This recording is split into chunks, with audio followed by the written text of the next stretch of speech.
well over 100 participants, probably going closer to 200 participants. So really want to thank everyone for their time. My name is Aldo Fonseca. I'm the Senior Program Coordinator with the Jack D. Gordon Institute for Public Policy in the Green School of International Public Affairs at FIU. I'll be sort of making some quick programmatic announcements before we introduce our moderator. And then I will be also discussing a little bit about some of the programs in those announcements that as students, all of you are able to participate and apply for if you haven't done so already. Now, before I get into sort of our announcements, I want to take a moment to really thank our partners.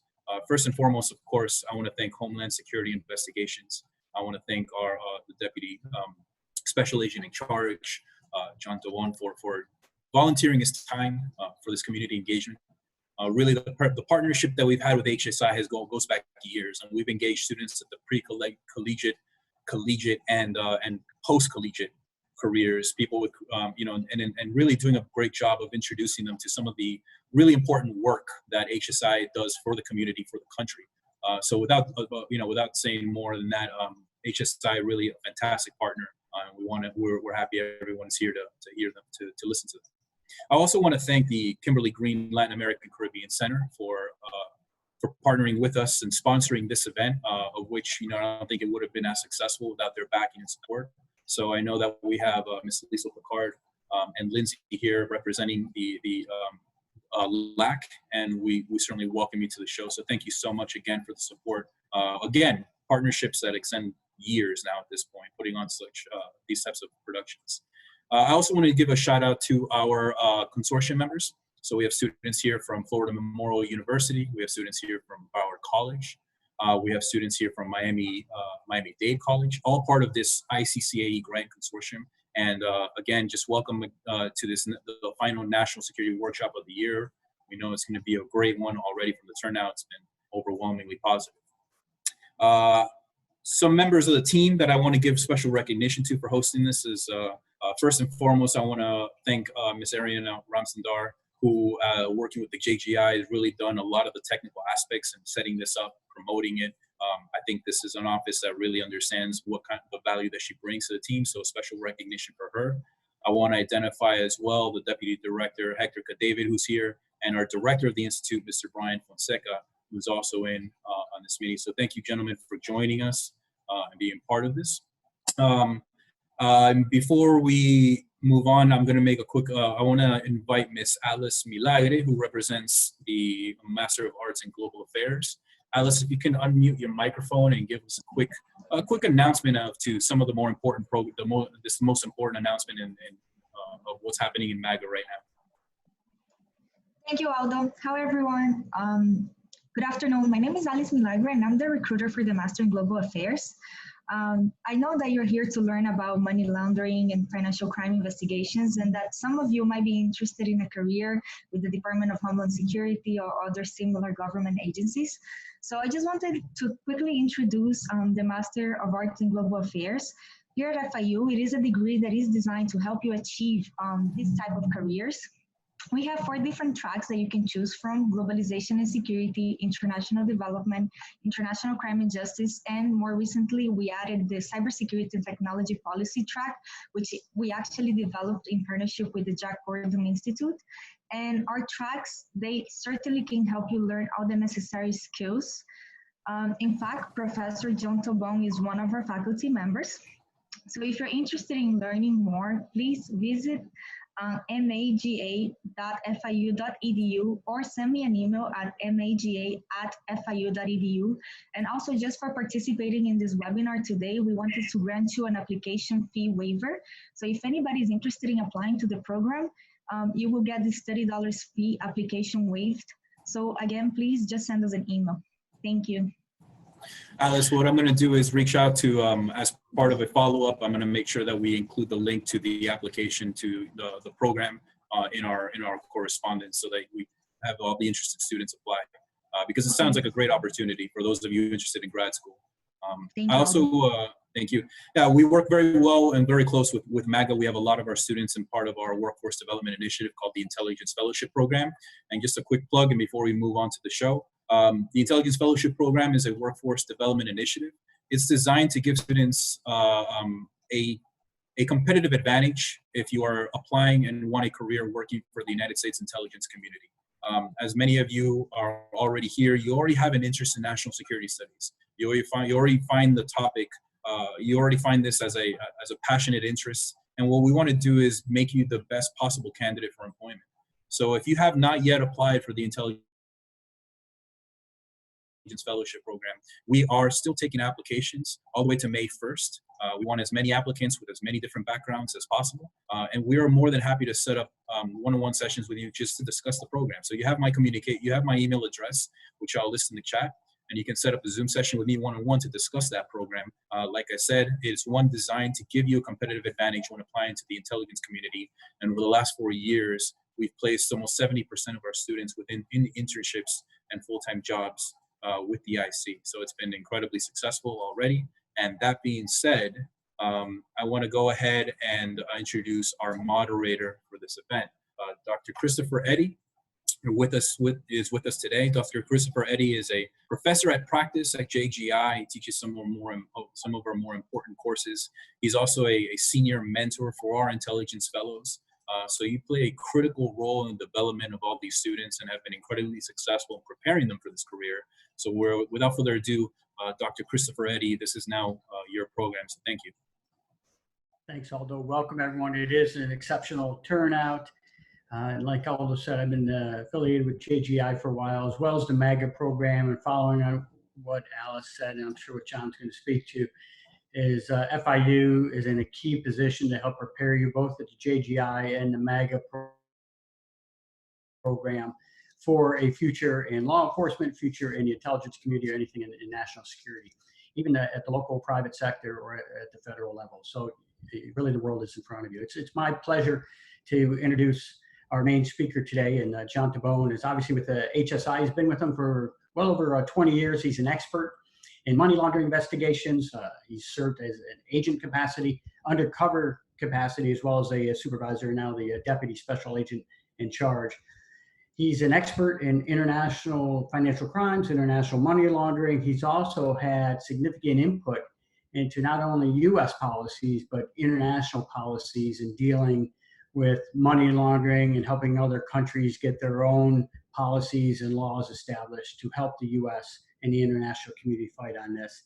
He's a sought-after speaker, advisor, as well as a trainer. FIU is very lucky to have him as an adjunct in several different capacities.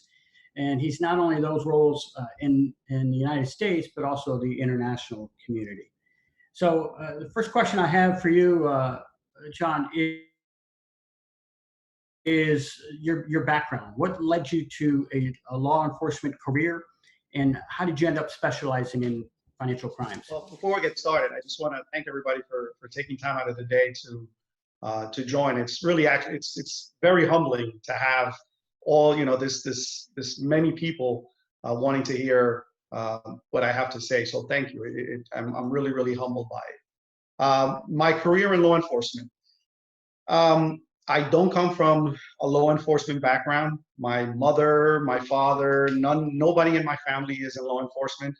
I grew up in a neighborhood in Queens, New York, Jackson Heights, Queens, which I wouldn't say there was a hostile relationship with the police necessarily, but it was certainly tense. I grew up in a lower middle income, but towards the lower end of the middle income family, raised by a single parent, the product of public everything, public school, public lunches, public college, public everything. And the way I got into law enforcement was actually kind of interesting.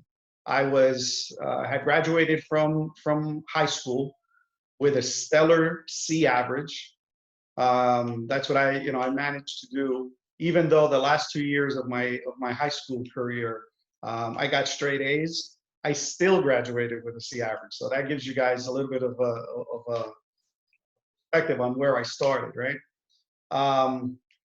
And I decided to do what everybody who graduates from high school with a C average does, right? Which is I'm going to take 6 months off and see what I'm going to do. So I took 6 months off, and during those 6 months, there was a little hubbub going on. You guys might have heard of, most of you are probably too young to have lived through it, but the Anita Hill hearings came on. And it was just one afternoon, and it was, you know, just all day on TV. I was at a girlfriend's house, and I started to watch the Anita Hill hearings, and I was enthralled by it. And she was like, listen, this is boring. You know what? I'm going to go take a nap, do what you need to do. And so I sat there, and then she got up a couple of hours later, and I was still enthralled by the Anita Hill hearings. And she turned to me and she goes, have you ever thought about doing anything in this arena, either investigating or as an attorney or something? And I was like, you know what, maybe I should. And New York City, and thanks to, you know, to public college, New York City has a rule that if you graduate from a New York City public school, you will have a seat in the New York City, in the City University of New York school system. And it's various colleges that make up the City University of New York.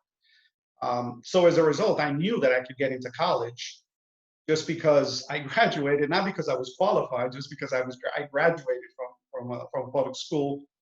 And so I looked up and I saw John Jay College of Criminal Justice, and I go, okay, that sounds like it might be something that I may want to do. I got on the phone with them and I asked them to send me, you know, an application package. And I got the application package. I applied for the criminal justice program. They got back to me and said, listen, you graduated with a C average. You're going to get into this college because we have to take you, but you're not getting into the criminal justice program. You want to get into the criminal justice program, you're going to have to come in here, do something, prove yourself, and then we'll let you in. So I said, okay, sure enough. So I was accepted into an associate's degree program in police science. That's what they were willing to risk, you know, their resources on me. And then once I got in, at that point, my grades went straight up. I had straight A's from the point I entered to the point I graduated. Halfway through, I was offered an opportunity to not only get a bachelor's degree, but at the same time, while I was working to get my bachelor's degree, they offered me the opportunity to get a combined master's degree. And so they had one caveat. It says, if you want this, you're going to have to keep your GPA above a 3.5 all the way through. If your GPA falls, you lose everything, because you'll have some graduate credits, you'll have some undergraduate credits. Put together, they're not going to make nothing unless you keep your GPA up. And I did. And so when I graduated in 1997, I was able to graduate with both my master's and my bachelor's degree at the same time. That's great. And then that's you know, getting out of college. What was your first law enforcement? Did you go right into the federal system? I did. I was, again, you know, when I went into college, I had a purpose. That was what I saw as my way out of, you know, the way I had grown up. So growing up through college, you know, through high school and through college, I lived on the second floor. I had a crack house on the first floor of my building. I had a crack house across the courtyard from where I grew up. And that's something I was like, look, this is not, I'm tired of coming home and cops telling me that I cannot go home because they're investigating a murder or a robbery or an assault that happened right at my door. I'm tired of this. And I saw education and public, you know, the public college system as a way to get out of that. So while I was going to school, I found out about the internship program, and I started in my sophomore year to do internships. So I did a series of internships with city law enforcement agencies, with federal law enforcement agencies, until I landed a paid co-op with U.S. Customs. And that's where I've been since. So, and that happened in 1992.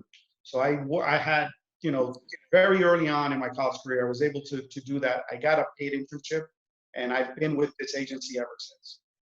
It's great. You mentioned a shout out to your girlfriend at the time, and I had a similar situation joining the Air Force. So we have nearly 200 people on there. If all of you have one or two friends that you think might be good at this program, there's no harm in trying to refer them to this line of work. How did you end up merging and going into the financial crime section? Is that your choice, or they said, hey, guess what? Yeah, this is your new job. You better learn it. No, I was fortunate. In life, life is funny. People show up in your life unexpected and give you unsolicited advice that when you think back, you go, man, that's the smartest thing I did was to listen to that person. Soon after I was notified that I was going to become a special agent, I had already been working with the agency in another capacity as an import specialist, a non-law enforcement mission. And I got notified, yes, your name is going to be submitted. We're going to put you into the process to become a special agent.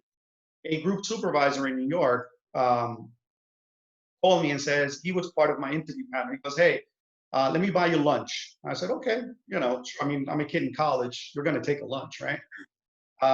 So I sat down with him and he said, look, this is a fantastic career.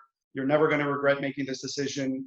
It's the best thing you'll ever do in your life, but you have to do it right. And he said to me, the one thing that I'm going to make sure that I tell you and that you have to follow if you're going to have a successful career is follow the money. Because that's where really the fun is. That's where the challenge, the mental challenge is, and that's where you're going to make yourself marketable for what's going to happen after your career. That's how you're going to make sure that you always have some choice, that you're not just doing this because, look, I have nothing else to do. Everything I know, nobody else cares about. Because if you go into this field, people will care about what you know. And I haven't regretted it for a minute. It is hyper competitive nowadays. Would you recommend individuals that are interested going into financial crimes have a CPA background, or could they learn it as they go? Getting into the federal government right now, it's probably as competitive as it's ever been. I will be honest with you, if I were competing with many of the people that are on this call, I probably wouldn't get the job.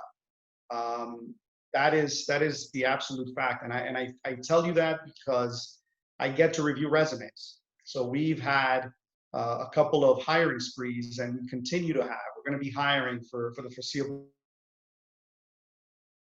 future. We've had about an announcement every 6 or 7 months is what we're averaging. I get to review these resumes, and the resumes are incredible. So yes, if you can get any kind of professional certification, CPA, or one of the other certifications from the industry, ACAMS or FIBA or AFCS, any of this that gives you that additional qualification is incredibly useful. An MBA, it's incredibly useful. Great, thanks. Hey, let's move into the mission now. Looking at the HSI mission and overview, I thought we could take some time and really give you a chance to explain where HSI fits in the overall scheme. So I'm going to share my screen here and show you a little bit of a rah-rah video, which will take you through, some of the things that we do. A dramatic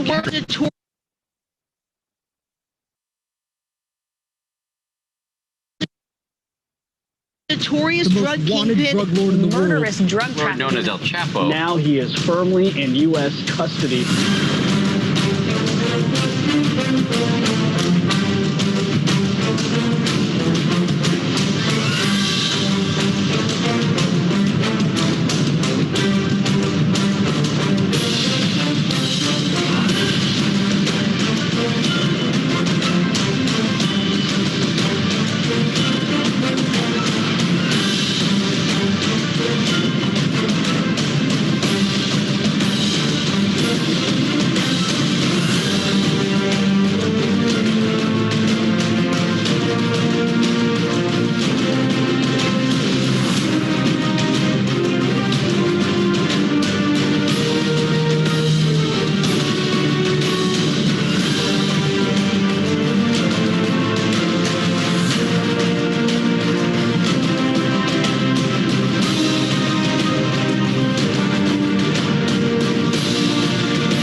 So other than that, not much going on at HSI, huh?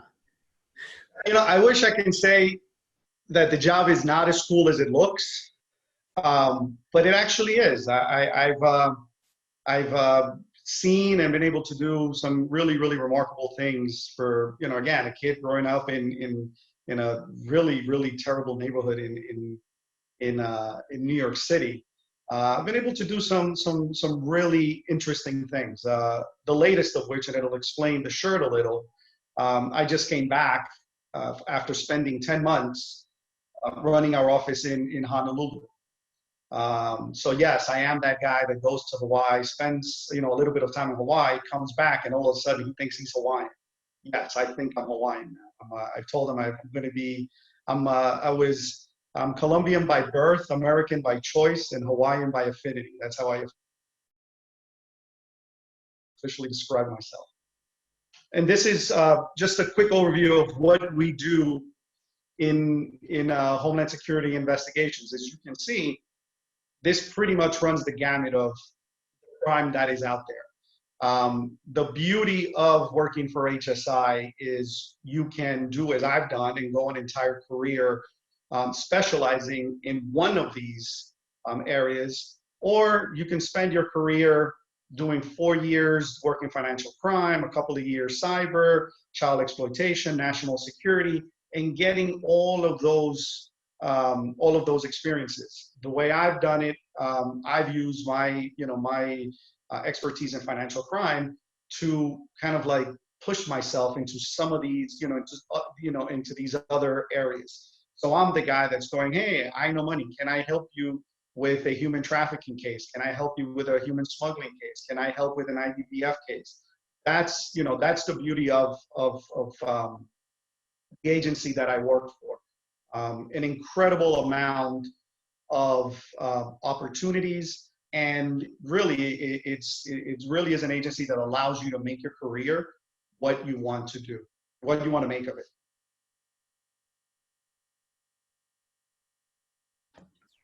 Great. Do you have other stuff that you wanted to go through on your slides? You want to just proceed with that? Yeah, I'll go ahead.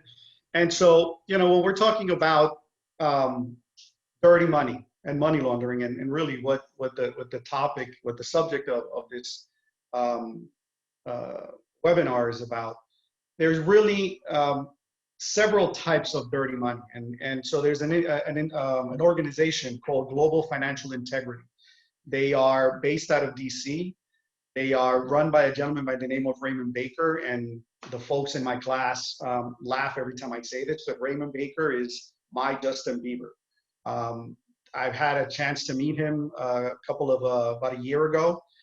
He's a remarkable person, and his entire purpose in life is to talk about dirty money and how we got there.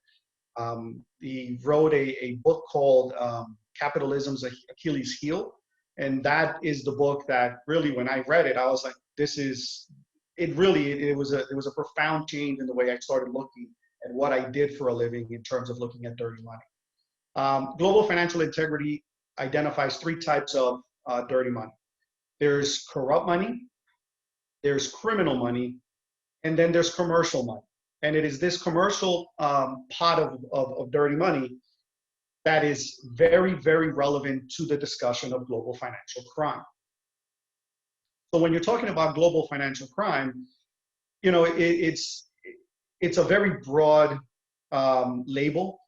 People think they know what global financial crime is. If I ask anybody on this webinar, what do you think it is?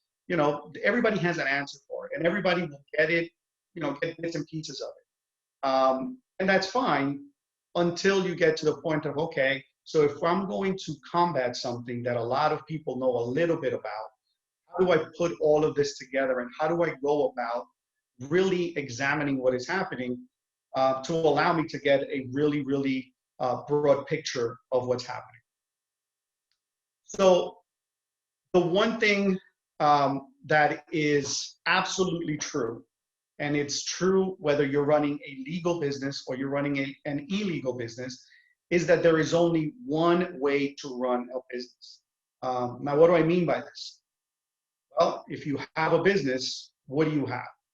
Why do you come, why do you start a business? Start a business to make money. Is there a difference between starting a business to make clean money or dirty money? No, there isn't. It's still a business.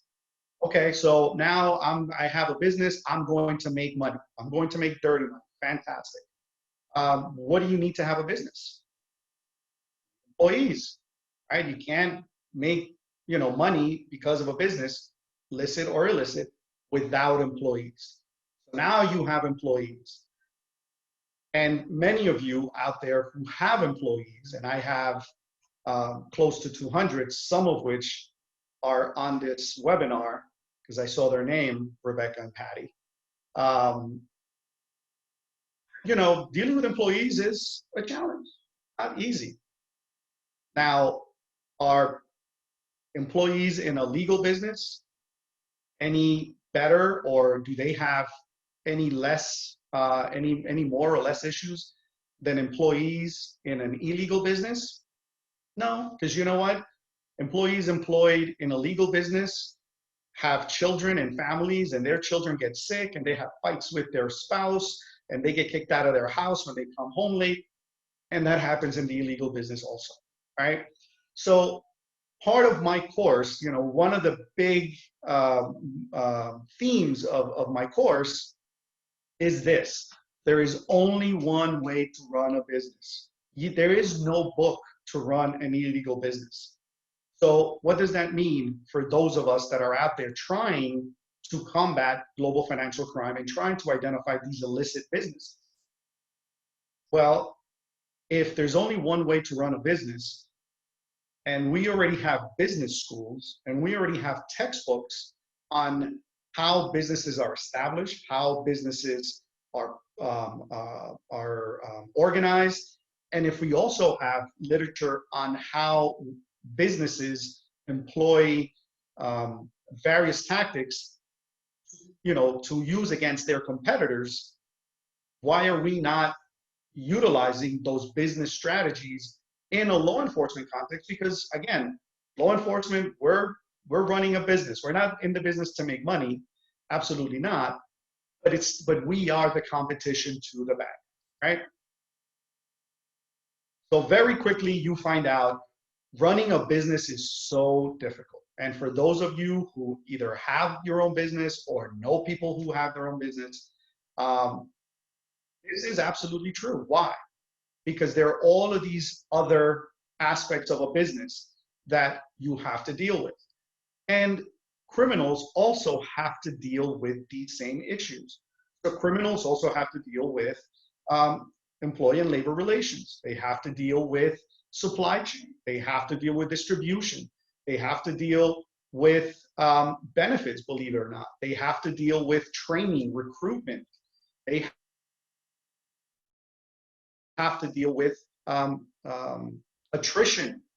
And so that is a weakness, and that is something that is not very often focused on in terms of the law enforcement strategy towards these businesses, to say, wait a minute, that's an area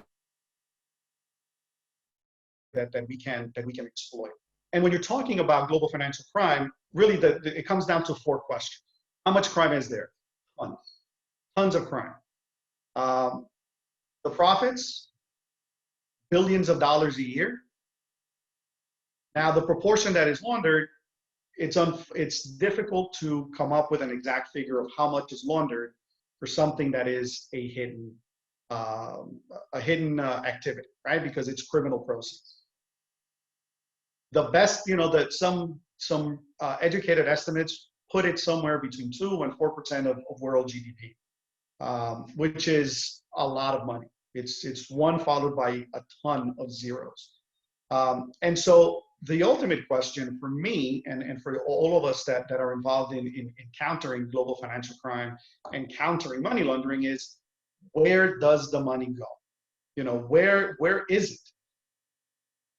The answer is, it's everywhere. And I think this video will give you a very, very succinct explanation in a fun way of what I'm talking about when I say money is everywhere.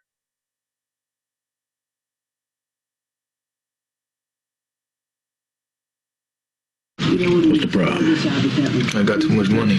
Is it in your mattress? Is it in a jelly jar buried in the side yard, huh?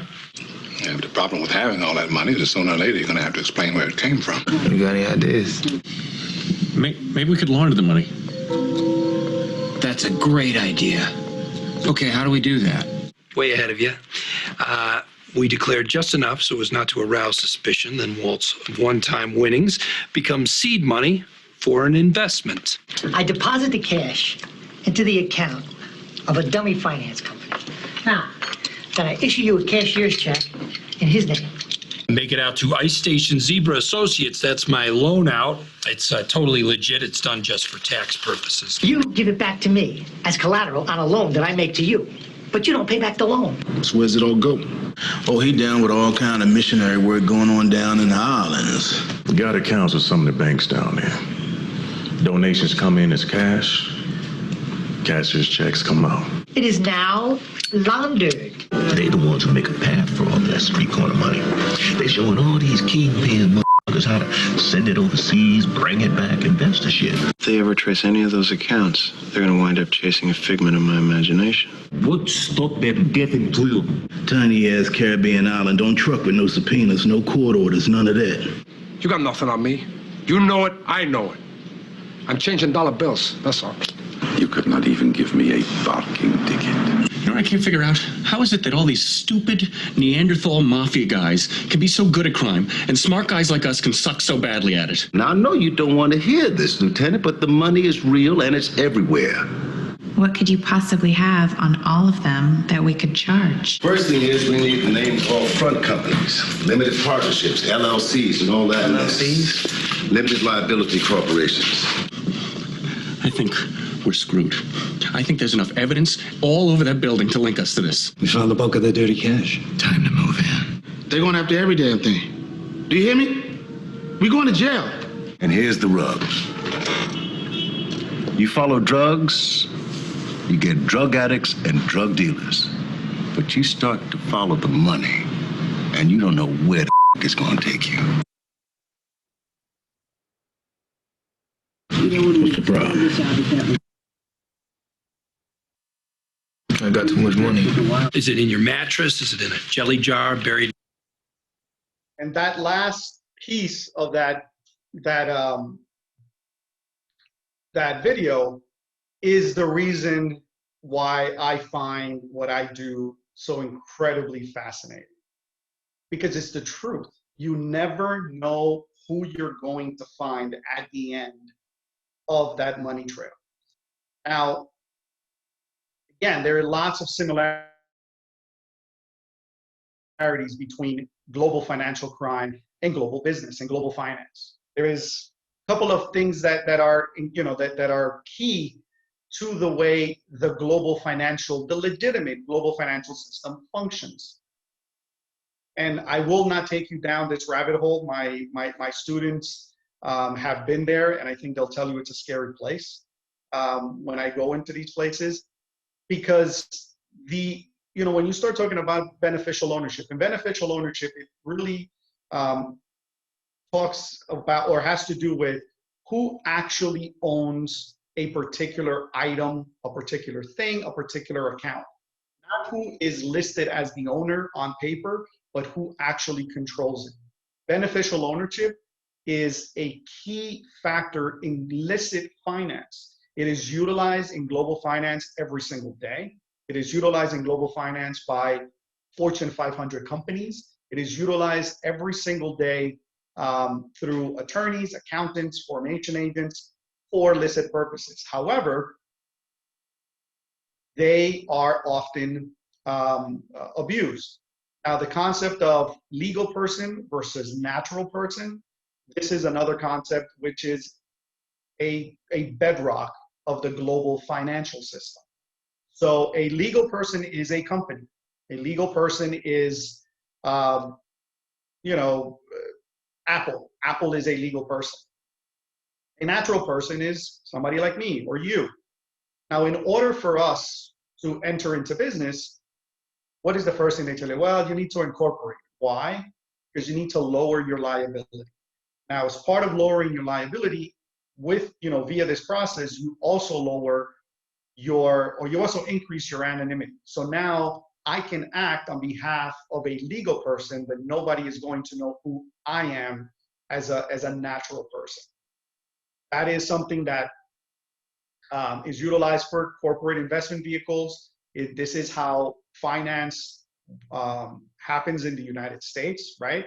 When people invest in the stock market, a lot of that is done via corporate investment vehicles and offshore financial centers. So these are key aspects. These are key points of very significant parts of the global financial system that are also the linchpin of global financial crime. Without beneficial ownership, legal and natural person distinctions, corporate investment vehicles, and offshore financial centers, we would have no global financial crime. Now, we would also not have global finance. So it's one of those situations where what is it that you're going after? And it's really the abuse of these particular things that we are interested in pursuing in law enforcement and HSI. And this is what it allows you to do, right? So all of these vehicles allow you to hide behind a company when you invest your money. Now, this is all well and good as long as your money is earned from a legitimate source. But what if we're looking at the direct investment example, and what if those three people, one was a corrupt foreign official, the other one was a drug dealer, and the other one was a human trafficker? The person that is involved with that business, in the real estate business or selling the bonds or involved in commodities, does not know who they are, because that investment vehicle, that is the public face of that money. And that is the challenge. That is the very, very significant challenge that we face when we're investigating global financial crime. This video will highlight the amount of money that is out there from public corruption. The one thing that people always think about when it comes to dirty money is like, oh, it's drug money, drug money, drug money. Yes, the amount of drug money out there is significant, absolutely. However, when compared to the amount of corruption, of money tied to grand scale, large-scale corruption, that amount dwarfs the amount out there for drug dealing. This is actually a case that my office here in Miami was involved in.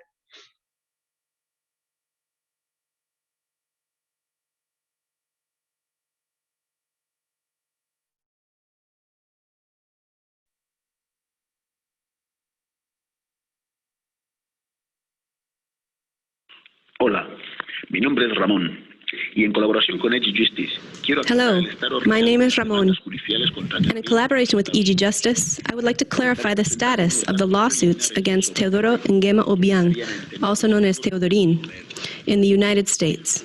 I'll start by providing some preliminary facts about Teodorin, which will help understand the charges pending against him. En 1993, a los 20 años, in 1993, in his early 20s, and with no prior experience in the timber industry, Teodorin received nearly 62,000 acres of forest lands without public tendering as required by law. In 1994, Teodorin creates a timber company called Grupo Sofana, and Obiang gives his son another 27,000 acres of forest, effectively leaving 2/3 of the nation's forests in his son's hands. In 1998, Teodorin founded Somagi Forestal. His father appoints him Minister of Agriculture, Forestry and the Environment, in charge of regulating the sector he already controlled 2/3 of. From that moment, Teodorin demanded approximately 10% of all earnings in taxes and illegal fines from all timber companies. Instead of depositing these funds into the national treasury, Teodorin used these funds to purchase a private jet, a mansion, luxury cars, and Michael Jackson memorabilia, all valued at $331 million. These events gave rise to 2 lawsuits by the United States Department of Justice. one in California versus the Crystal Glove, mansion, cars, and other Michael Jackson memorabilia, and the other in Washington, D.C. versus the private jet. On April 29, 2011, the Department of Justice filed a complaint seeking forfeiture of assets, including a mansion in Malibu, a Ferrari, and Michael Jackson memorabilia. The U.S. Department of Justice alleged that Teodorin acquired the goods with funds derived from acts of corruption in violation of the laws of Equatorial Guinea, and that the funds were transferred into the United States in violation of U.S. banking laws. Teodorin's lawyers asserted that the U.S. government lacked sufficient evidence of probable cause in April 2011, when the complaint was first filed. The following year, in June 2012, the U.S. Department of Justice filed an amended complaint alleging corruption with more specificity. The U.S. forfeiture law requires the court to only consider the evidence in the U.S. government's possession as of April 28, 2011, to determine whether probable cause existed for forfeiture. Future evidence of plundering and extortion obtained after the original complaint was filed can only be considered under a new complaint. Consecuentemente, el 19 de agosto del 2013, Consequently, on August 19, 2013, a judge in California, on a motion for summary judgment, partially dismissed the case against Teodorin, explaining that as of the date of its initial filing, the original complaint had sufficient proof of violation of the U.S. banking fraud laws, but not sufficient evidence of violation of the laws of Equatorial Guinea. Thus, the case is ongoing as related to the claims of violation of U.S. banking laws. Regarding the plundering and extortion, violations of the laws of Equatorial Guinea, the U.S. Department of Justice can file a new forfeiture complaint against the mansions, cars, and other assets based on the new evidence acquired after April 2011 from companies like Tromad and others. The case to confiscate Teodorin's private jet, it's moving forward in the D.C. courts.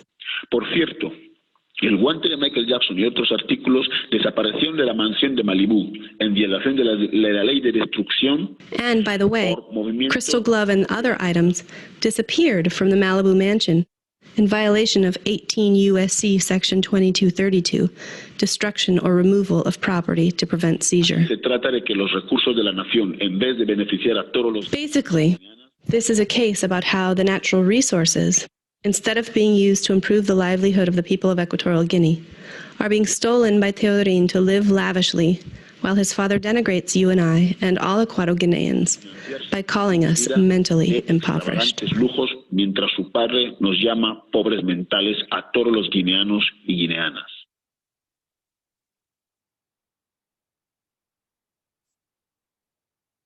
So that is an example which I wish I could say, oh my God, this hasn't happened since. I can tell you this is happening today.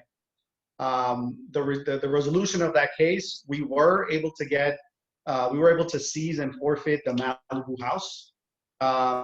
We were also able to get him to give us $1.5 million for the Michael Jackson memorabilia. And he promptly took all that Michael Jackson memorabilia and opened up a Michael Jackson museum in the capital of Equatorial Guinea. Now, you can say, okay, that happened so long ago, big deal. Well, it is a big deal because think about this. This is happening today. This is happening still. We all know what we're going through right now with, the reason why we're doing this via Zoom and not live is because, we're at home. There are, issues with how we're going to combat this, resources to provide not just for the development of a vaccine, but then also for treatment, the state of our healthcare, the state of a lot of the institutions in our country are in pretty serious shape right now. Our economy is in very dire straits right now. Think about, if that's the United States, which is one of the, probably the largest economy in the world, think about what's going on in EG right now, because this is also affecting them. And this is affecting Venezuela, and the same thing is happening in Venezuela, and the same thing is happening in Sudan, and the same thing is happening in so many countries all around the world. And that is really the troubling thing about global financial crime and corruption. Because it isn't just, hey, listen, I'm gonna, pay the cop a couple of bucks and have him, let me off on a cab. That's concerning, yes, but that's not the concern. The concern is this. The concern is when you have leaders that are utilizing the global financial system to steal money. Now, where it gets really, really terrifying is the fact that the United States is their preferred destination. So there is more dirty money in the United States. There is more corruption money in the United States than anywhere else in the world. Why is that? We're not all bad people. It has nothing to do with who we are. It has everything to do with what our financial, or how the size of our financial system. We have the world's largest financial system. Therefore, this is going to be the end point, the place where most of this money is going to land.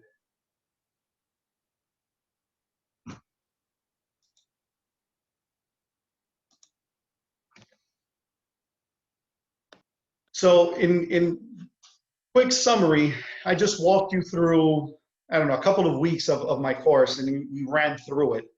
But my advice, is if you want to excel at fighting global financial crime, you need to learn global business, you need to learn global finance, because the mechanisms that are utilized by global businesses and global finance to do their job, to provide estate planning, to provide revenue protection. All of these items, all of these products that are created for these very illicit purposes can become a tool of criminal organizations simply by putting dirty money into that system. So remember, if you have, when you hear about, well, there's tax evasion and there's tax avoidance. Okay, why are you avoiding taxes? Are you avoiding taxes because you've committed a crime? Are you avoiding taxes in an illegal way? And this is where we get into the commercial side, or the commercial portion of that dirty money.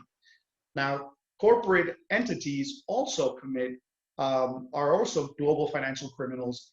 In some, there are companies that are global financial criminals, obviously not all of them, but they do commit a fair amount of global financial crime. And they do it in all sorts of ways. Some of it, when it is not outright illegal, they will call it tax avoidance, because they're not evading taxes. They just found a way not to have to pay taxes. They found a way to shelter their earnings, to keep authorities from all over the world to from taxing those earnings. So that's why learning about global finance and global business is so important, because the tactics that you're going to see are very similar. The one thing that will change is, obviously, instead of clean money, there will be dirty money being put into that system.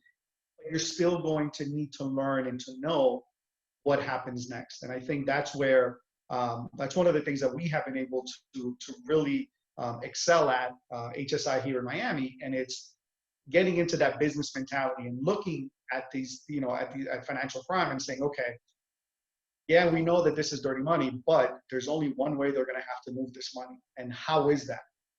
And that's the bottleneck that we have excelled at.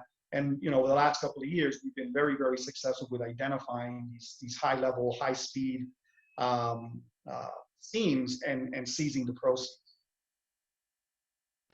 So, Professor, I think we can probably take some questions now. Yeah, I'd like to bring up a couple of things as well. Some of the comments that I'm seeing in the chat room is, even though it is maybe some of the dated investigations, some of these are multi-year investigations that are not allowed to be released publicly until the trial is concluded. So like you mentioned, there are a lot going on, and that the money continues to proliferate. I used to do counter-drug investigations, intelligence for a long time. And our saying was, these guys don't really retire. It's not like they take their money and say, I'm going to open up a 7-Eleven and go legit. So do you see a lot of these maybe bad guys recurring, like you said, within the family business, or within the relative structures? Yeah, I mean, you also see them becoming more complex, and you also see them, trying things out and then sort of coming back and altering the schemes, just enough so that it becomes, kind of a new scheme. So I can't even count how many times you mentioned the word globally, right? It is a global problem. Can you explain a little bit about the importance and maybe some examples of working with other international agencies in combating this? And well, why don't you go with that one first? Working with other international agencies. Well, it's invaluable because global crime knows no borders, right? Criminal organizations collaborate across borders very easily. They don't have state sovereignty that they have to worry about. It's just, okay, I'm an organization and I'm committing crime here, and I want to do something in your neck of the woods, for lack of a better term. But global law enforcement collaboration is quite important. I spent 4.5 years as the assistant attaché in Bogota. And my job there was, I was the liaison with the Colombian National Police. And my job was to help them develop their capacity to investigate money laundering and capacity to identify and seize assets.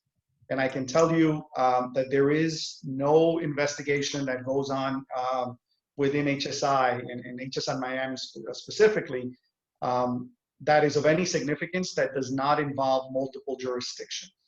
And the latest, the last couple of really significant cases that we've had, we've dealt with the Italian authorities, Spanish authorities from Malta, Vienna, all over from Austria, all over the world, really. And the one thing is that everybody is becoming better. So it used to be, when I started doing this 20 years ago, when I traveled overseas and I asked for help from a foreign counterpart, no fault of their own, they didn't have the resources, they didn't have the training, they didn't have a lot of the resources. So it was very, very difficult to work as a team. Now, that gap has shrunk. So it's getting to the point where we're learning from them and they're learning from us. So it's really sped up the speed of the investigations. Yeah, I saw that challenge throughout my career. I worked at DHS a little bit, and FBI, and the Air Force, that the financial expertise is hard to come by, even in the U.S. government, even though it has grown over the years. Do you find yourself having to work with other federal agencies and maybe in a task force environment on some of these investigations? So yes, and that's actually probably one of the the better ways that government employs their resources. So when I was a young agent and doing work in New York, I was part of the El Dorado Task Force. So the El Dorado Task Force started in New York in 1989. And it is the premier money laundering task force in the nation and arguably the world. It's made up of about 45 or 46 different agencies. And that's one of the mechanisms. Because of that, I was able to branch off and create a task force here, a franchise, if you will, of the El Dorado Task Force in New York. So now we have the El Dorado Task Force South, which includes law enforcement agencies here in South Florida, where we collaborate and we utilize the complementary skills, complementary authorities, and pool our resources to target large-scale financial criminals. Now, without that collaboration, and it's at the federal, state, and local level, without that collaboration, there would not be the job would be a lot more difficult. Could you talk a little bit about the role of intelligence analysts at HSI and how they aid investigations? I know the professionalism of the IA cadre since 9/11, since you and I have been in, has only grown and magnified. What is the role of intel analysts within your agency? The role, intel analysts make investigators more efficient. We actually did a study on this as we are, as we were ramping up to begin this new hiring surge. Our headquarters actually conducted a study and looked at cases that had that were supported by intelligence analysts and cases that were not. And they looked at the scope of the investigations that resulted from both of those instances, how long it took to get results, and then weighed the results to see which of those two types of cases yielded more significant results. By far, the cases that were supported by intelligence analysts were resolved quicker, with a much larger impact and much more impressive results. That's great. I know the biggest complaint I had when I was in Miami heading up their intel program was, hey, we need more analysts. And there always is that divide, how many more agents you need and versus how many analysts. So it's nice to see that you guys are always hiring too. Yeah, no, analysts are like a like a dollar bill. You can always use a dollar bill. A question just popped up. It kind of relates to what we're talking about in cooperation with federal and local agencies, but how about with banking institutions and other financial private sectors in the U.S.? So the collaboration is, it's gotten a whole lot better. I think, when banks and law enforcement first started to collaborate, there was some apprehension on both sides. The banks were hesitant to say, well, what can I tell them? Because if I say the wrong thing, then I'm going to go to jail. And law enforcement was like, well, are they working for us or they're working for their customers? What it is, like, where are we coming from here? That relationship has progressed. We have within HSI a program we call Operation Cornerstone, and that focuses specifically on doing outreach and working with the financial industry. There are lots of things that we see during our investigations that are indicative of larger scale activities, or if we're not, nothing is original when it comes to these types of investigations. So that means if I find that an organization is utilizing a particular method, there's probably another couple of dozen organizations doing the exact same thing. So we take we take our investigations, we scrub them. We find what vulnerabilities did these organizations find and how did they exploit those vulnerabilities? And then we take that information and give it back to the financial industry so that they can use it in training their personnel. What they give us is that inside knowledge of how finance works, inside knowledge of the regulatory requirements that they have, and how they're organized. And banks, especially the larger banks, have a lot of resources, analytical resources, to be able to look at a lot of data.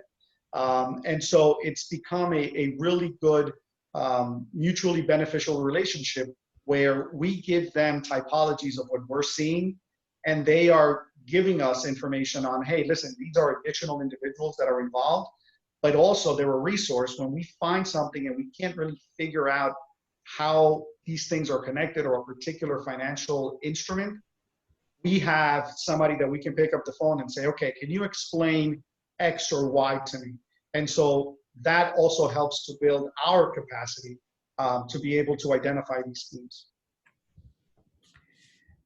Can you explain how money laundering impacts in terror threat financing?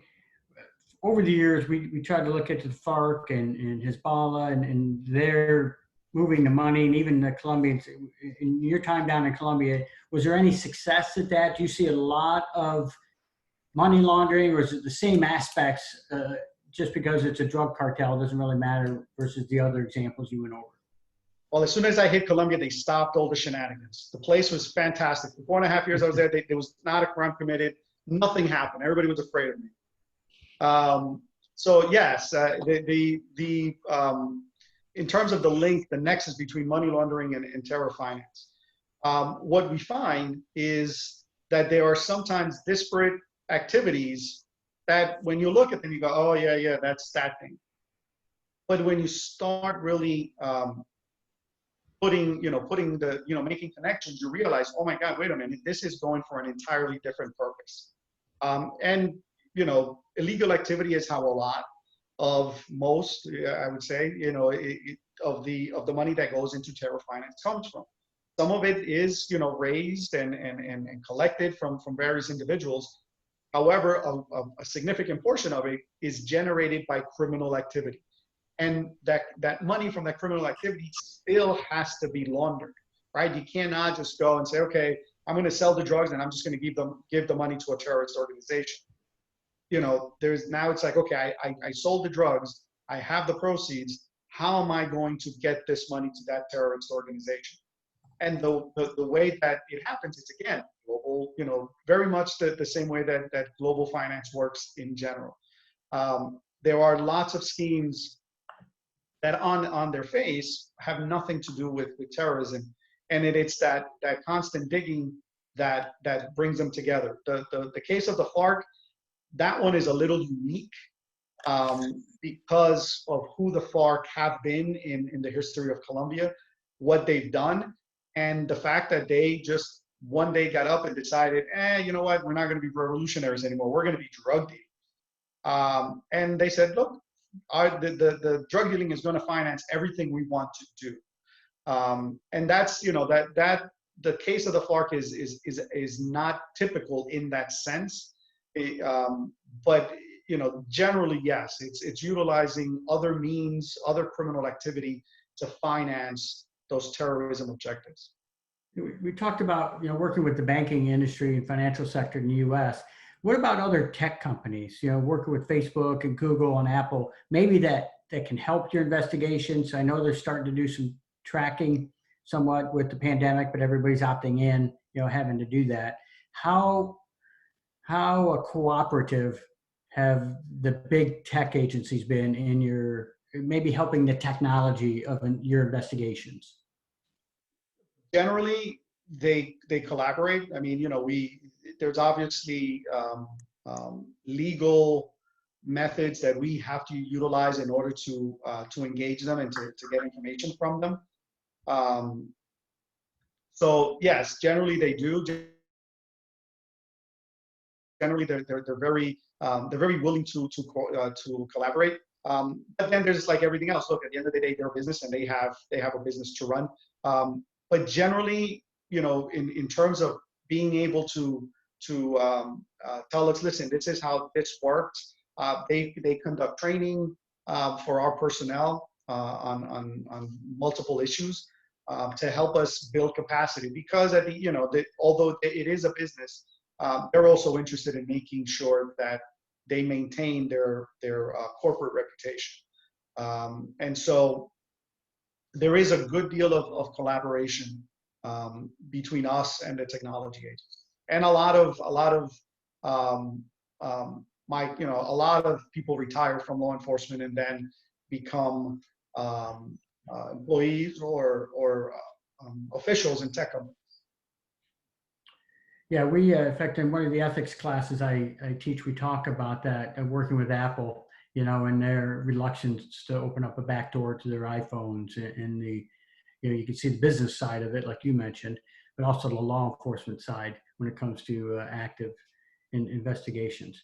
Let's talk more about technology and the challenge of the virtual currencies, the Bitcoin and that. But even broader than that, the anonymous apps that are out there, even, WhatsApp, how has that complicated your investigations, and how do you mitigate that, both with the virtual currencies and the anonymous apps? Well, it changed our approach significantly. So again, I mean, going back to 20 years ago when I was a young agent, it was significantly easier to keep tabs, to conduct high level enforcement actions, because in terms of communications, there weren't that many ways to really remain anonymous. So the growth of encryption changed the game. It really put us in a situation where it had to really, we had to really think about what else could we do. Now, some of that we've been able to mitigate through technology. Some of that we've been able to mitigate through collaboration, and some of it we've been able to mitigate through court orders and court action. So there are multiple ways in which we've been able to mitigate it and to get around it, but it remains a significant problem, and it bumps up against when can we sort of go that extra step. And I think right now there are certain types of investigations that we recognize and the industry recognizes as being more exigent than most.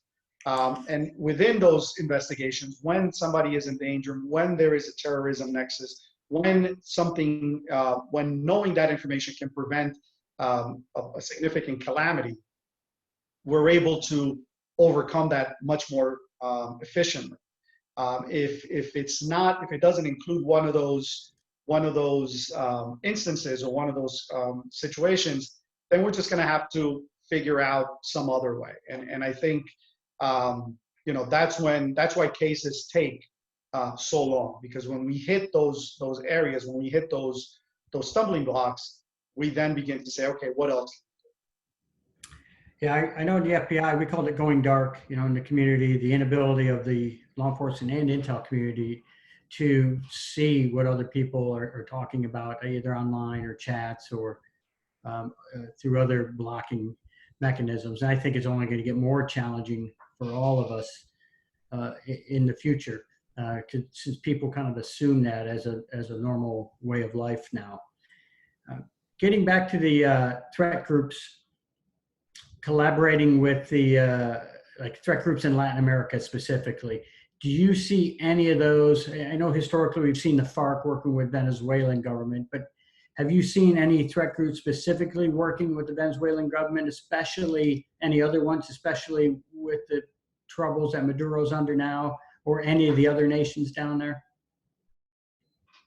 Well, I think Venezuela for many years has been cultivating relationships with Iran, with a couple of our enemies, for lack of a better term.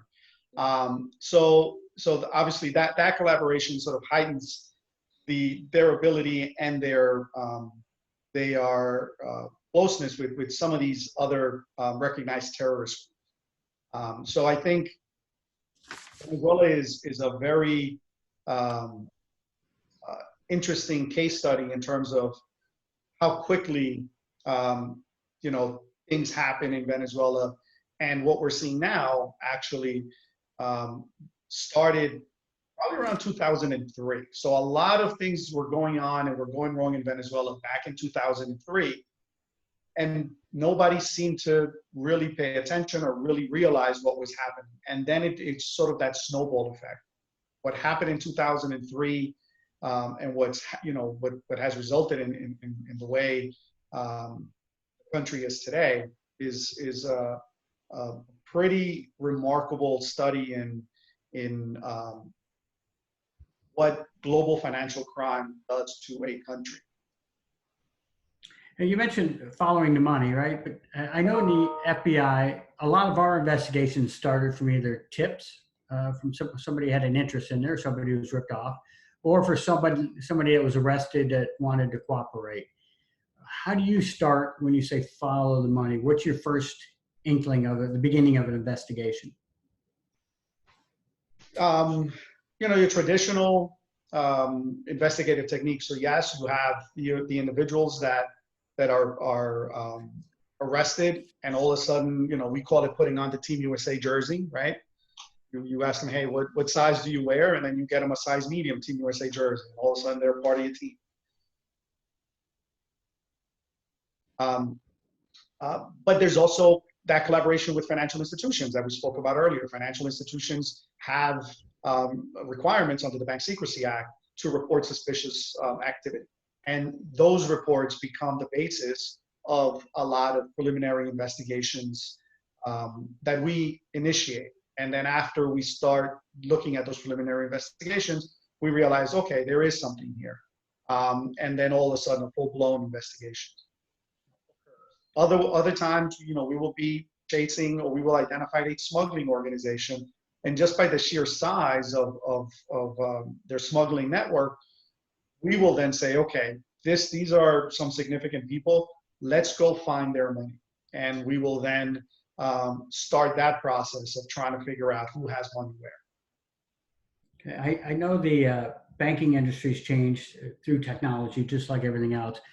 Have you run across where peer lending institutions or GoFundMe and other similar type of structures have all of a sudden become maybe not complicit, but involved with this, even without their knowledge?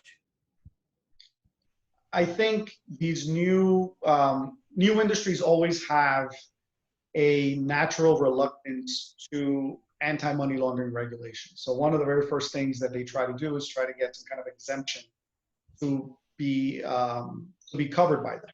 And so yes, I mean, obviously some of them will be utilized, or their methodology would be is going to be used by some entrepreneurial individual who all of a sudden decides, hey, I'm going to try to use this to launder money. There have been a few companies throughout the years that have been set up specifically to launder money. But I think, generally, when we're talking about the regulated, the financial industry that is regulated, in terms of being complicit, not much. I think they could be negligent. That happens a lot, where companies will say, it doesn't matter, oh, you know what, I'm spending too much money in anti-money laundering departments, so I'm going to pay the anti-money laundering team less. I'm going to pay less attention. I'm going to have a smaller team.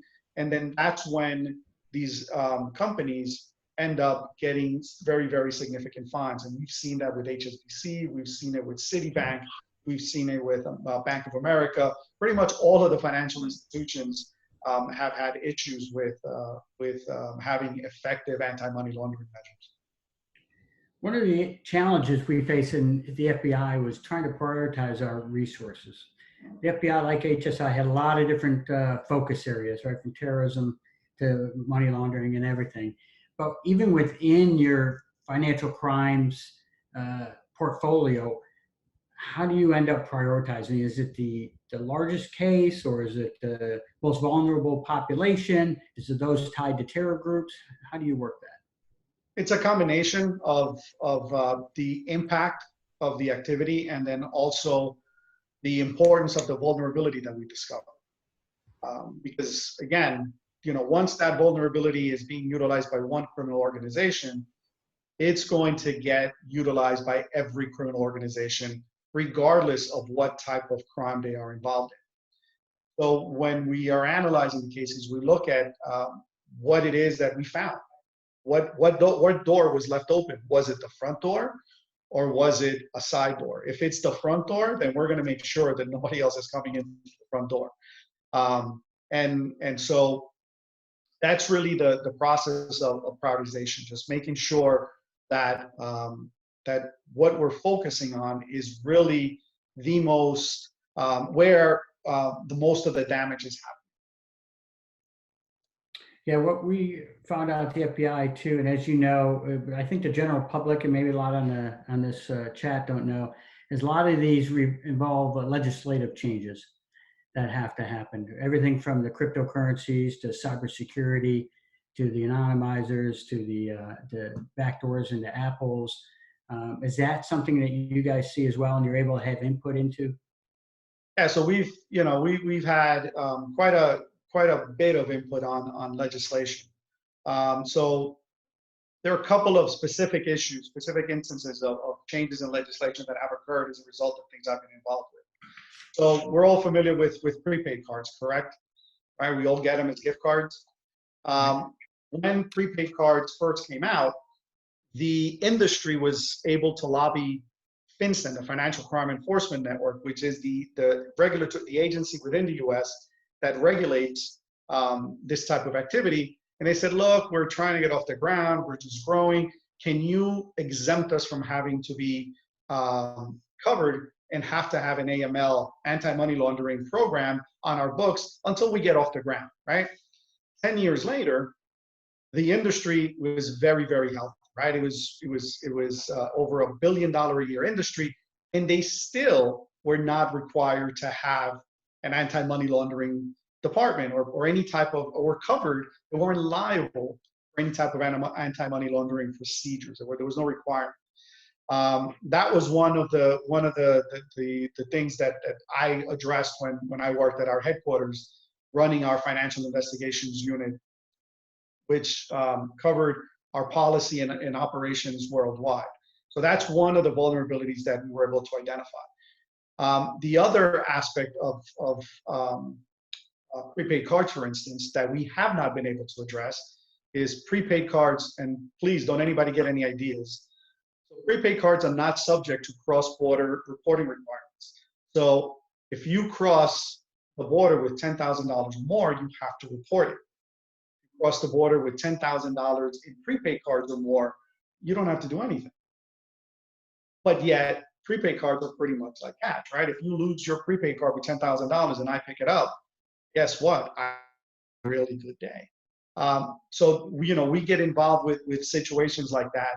They seem very intricate and very minute on their face, but the impact of whether or not the prepaid card industry is subject to anti-money laundering regulations or not is significant, because until we closed that loophole, until we were able to get prepaid cards covered and make it a requirement that they had to have an AML department, that they had to report suspicious activity and be covered by the entire force of the law, bad guys were like, well, nobody's watching, and we're not breaking the law. That was so you have bad guys making dirty money using prepaid cards to basically legally launder money. So that is also, another significant aspect of what we do. When you find something like this, then it becomes, okay, why did this happen? And having the opportunity to actually sit there and write legislation and review legislation and give input on legislation is actually a pretty, it's not fun, but it's a memorable experience. It's all about having that impact, right? So I know once I see Marty on Ozark start using prepaid cards, then I'll know it'll be a significant threat to us, huh? Yeah, exactly. Hey, some of our students, and most of them will be coming out into the community and law enforcement in the next, 2 to 5 years, let's say. From your vantage point, what are some of the challenges they're going to find? What are the biggest threats, especially focused on Latin America? Unfortunately, the threats don't really change that much. I think it's the methods that change. So, again, in terms of being able to be at the forefront, being very, being proficient with technology, being up to date on, what's happening, reading just literally just reading the newspaper, just so you know the political climate, in different parts of the world. Why? Because based on that is how you're going to then be able to understand a lot of the things that you see here. That's one of the really important things about doing this job is being able to look at activity that happens here, that's happening in front of you, and have the background of knowing, oh, wait a minute, I understand why that happened this way rather than the way I'm used to. So in terms of the threats, look, it's going to continue to be narcotics, it's going to continue to be money laundering, it's going to continue to be terrorism, it's going to continue to be fraud, but the methods are changing, the methods are going online, the methods are becoming more sophisticated. The largest amount of money laundering right now, in my kind of educated estimation, it's happening in private banking and not in consumer banking. Now, if you do not know the difference between private banking and consumer banking, that's one of the challenges. That's one of the gaps that you need to close in your knowledge base, so that you can speak with the individuals, in that type of specificity, to position yourself to really have an impact on the types of investigations, where the investigations go, and to have enough knowledge to really not do investigations the same way they're being done today. Because the one thing that the biggest challenge to law enforcement in general, and I think this is to human nature, is remaining static. If you do things today the way you did them 5 years ago or 10 years ago, then you're hurting yourself and you're not setting yourself up to be very, very efficient or effective. Do you think financial institutions are doing enough to prevent money laundering? Is there something they could do additionally that they're not doing that's mandated by law? Look, I think it really, you can always do more. Are they doing enough? Look, I think the relationship is solid. Some of the things that we want them to do that they are not doing have more to do with the fact that, look, they feel that they can identify the risk in a customer and they can mitigate that risk. So I would say that the answer to the question is yes, depending on the institution that we're talking about, because the policies at one financial institution can be vastly different from the next financial institution. Larger financial institutions spend a lot of money combating money laundering, trying to identify and have a large cadre of professionals whose entire job in the compliance department is to identify money laundering transactions, or transactions that they suspect have to do with some kind of dirty money. Smaller banks, community banks, smaller institutions are doing as much as they can, but they also have revenue limitations. And so it becomes a situation where, how much of your money is it advisable for you to spend preventing something which you're going to have to deal with and you're going to encounter because you're a financial institution. Good. Hey, we're going to move on to the last section here. We talked a little bit about how students and individuals wanting to get hired can be prepared, right? Knowing the difference between private banking, consumer banking, reading a lot, understanding the different parts of the world where cultures even might be different as it relates to financial crimes. Are there other tips that the students could do to prepare? Any resume tips, since you've seen a lot of resumes over the years? What makes certain things stand out? The biggest threat to your future law enforcement career, unfortunately, is a threat that I did not have to deal with, and it's social media. So that is by far the biggest threat that you have. It is your behavior when you're out being silly with your friends, and how that may or may not end up on social media. That is a significant obstacle these days. Because more and more we're encountering situations where we have a candidate that is otherwise stellar, but then we have judgment issues. So that's the number one. Number two is drug use. Unfortunately, the federal government is very, very, very conservative. So whereas in private industry and in many, many states, drug use is overlooked or even legal, it is not so on your background investigation for your security clearance in the federal government. Now, it doesn't mean that you could never have used drugs, but it does mean that you can say, well, I used drugs, 10 minutes or while I was filling out the application online. Lack of judgment, right? So those are probably the two things. If you have used narcotics or any kind of illegal drug, disclose it. Just say it, I did it. That is going to guarantee that at least you will not be disqualified for lying. It does not necessarily mean that you will not be disqualified for the amount of drug use. So, be very honest, but be very realistic about, the world that you're trying to enter.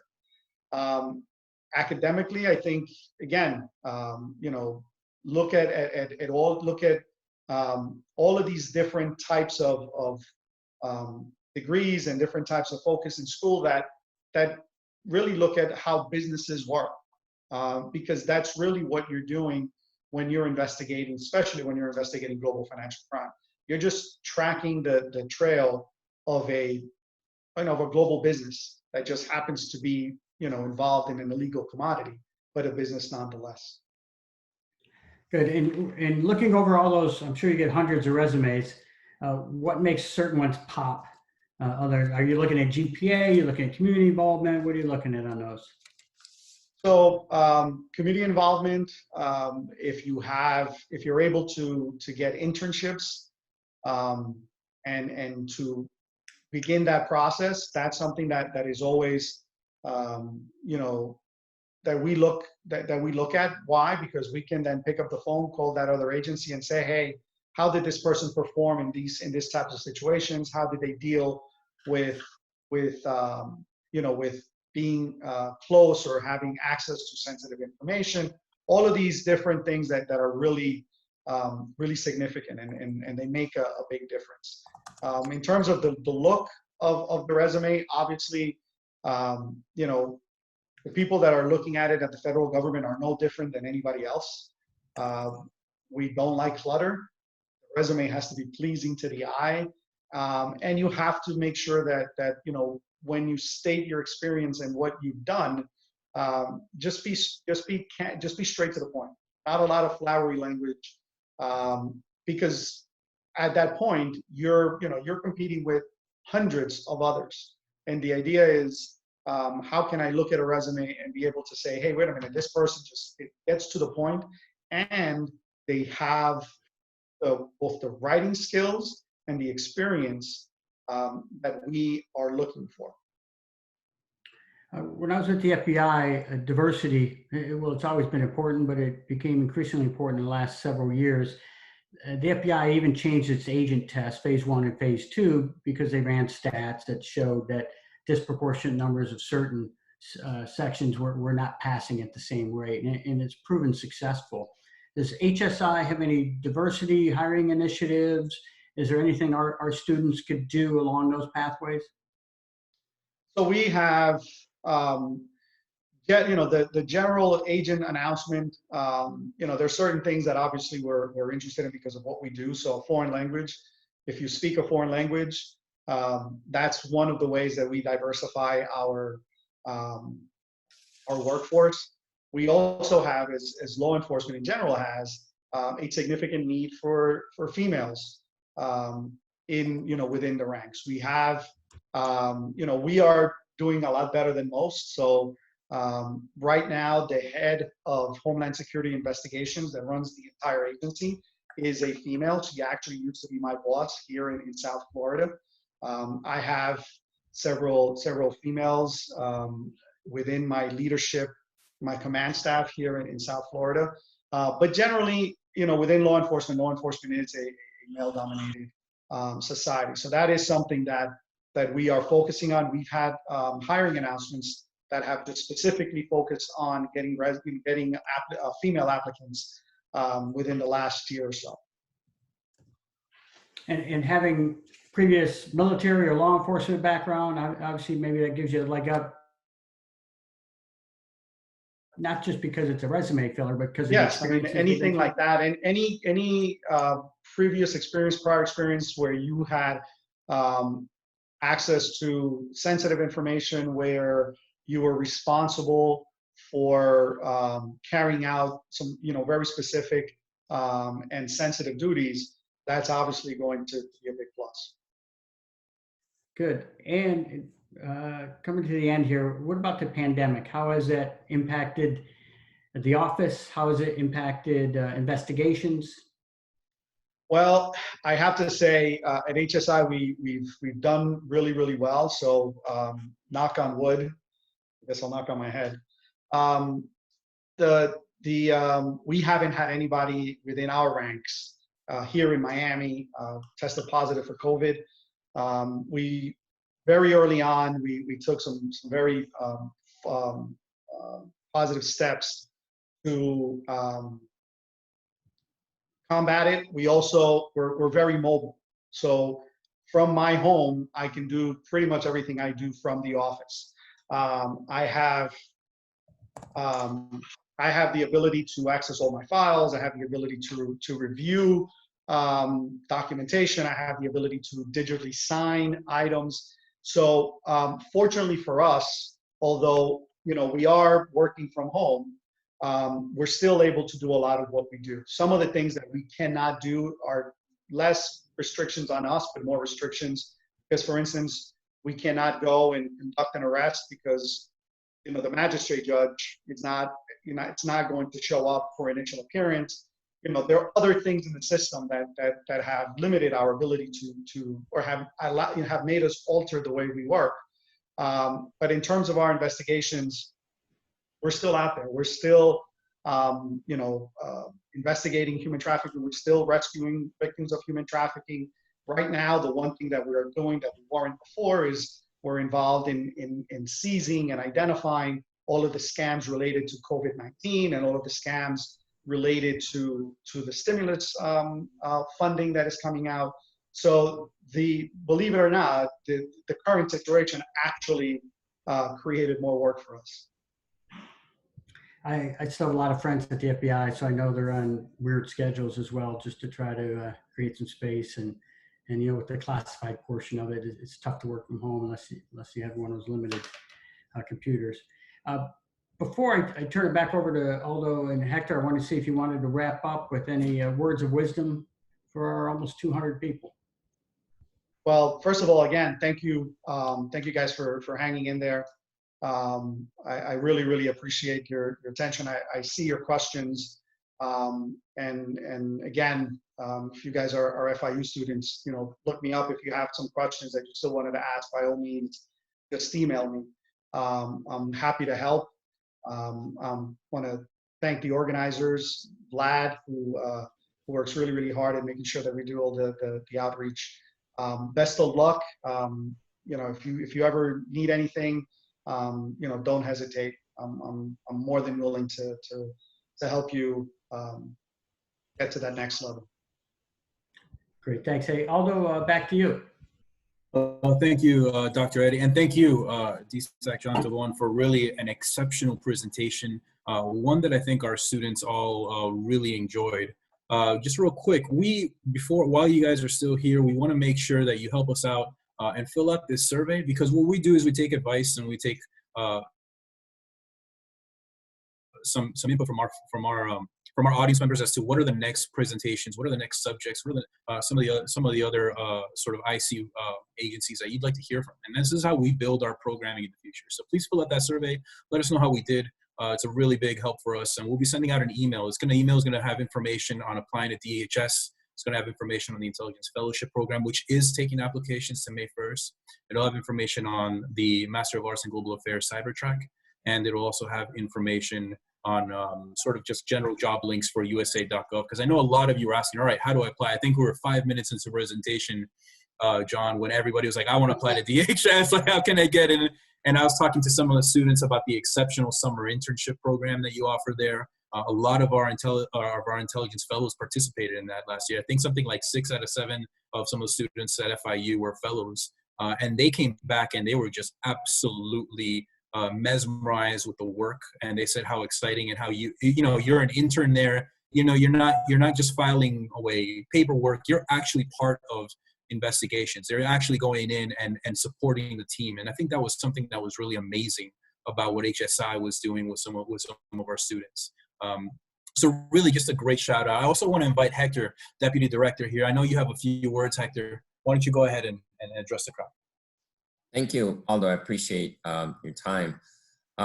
Just to reiterate, thank you so much, Special Agent in Charge Tabon. Really appreciate your time, and particularly this collaboration that we have with HSI. You mentioned Vlad. Vlad is a close friend of the Institute, so we really appreciate his efforts in helping to set this up. And just to hit it again, the nail right ahead on the head is we're really thankful to have these many students jump on the webinar and learn more about HSI and the critical mission that HSI does in terms of defending the homeland, particularly in this area of financial crimes. We received a lot of interest in terms of how do I follow up, learn more about the fellowship program or the different academic opportunities, be it the National Security Studies Certificate or our partners LAC's undergraduate programs in Latin American Caribbean Studies. So thank you for helping us share your afternoon to bring more insights to our student body. And again, just to reiterate what Aldo said, this great collaboration that we have between FIU and HSI Miami. So thank you for your time. I'd like to also thank Dr. Christopher Eddy, Professor of Practice in our Intelligence Fellowship Program. Thank you, sir, for leading and moderating this event. Really appreciate the insights and experience that you brought to the table and to understand and flesh out the topics that were being brought up. And last but not least, I'd also like to thank our team at the Gordon Institute, spearheaded by Mr. Aldo Fonseca, helping to moderate and coordinate this event, as well as Ariana Ramsundar and the rest of the academics team that jumped in to make sure that we were able to have this event today. So thank you for your coordination. I encourage everyone who's logged in to follow up. The Gordon Institute has weekly webinars to learn more about our programming, to learn more about the Intelligence Fellowship. I encourage you to check our partners' website at the Kimberly Green Latin American and Caribbean Center. They helped us co-sponsor this event. So go check their website at lac.fiu.edu as well. Stay safe, and we hope to hear from you in the near future. Thank you very much. Bye, everybody. Thank you for your time. Thanks all. Thank you.